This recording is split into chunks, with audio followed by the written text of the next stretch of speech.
How to watch Netflix with friends.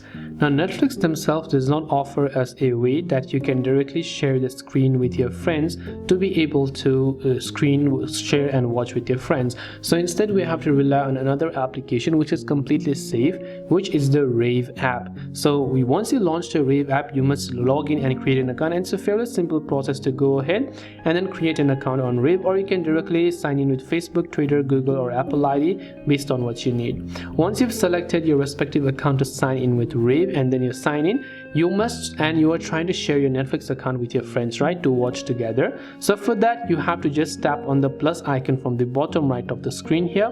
Then from here you have to select Netflix, and you must at least have the Netflix account. So just log into your Netflix account depending upon whoever is trying to host the show, and once you enter the Netflix information, tap on sign in. You can create a link with your friends, and all the friends can watch together with you based on what you're watching. Now there are also some of the public ones. As you can see, these are something that people are watching on YouTube, on Netflix and other areas. But if you want to make it private, you can make sure to add some friends, make them private, and then you'll be able to only add them whenever you're trying to share with them. This way you can watch Netflix with friends. I hope the video helps you out. If you have got any further questions, feel free to leave them down. Thanks for watching till the very end of this tutorial, and see you soon in the next video.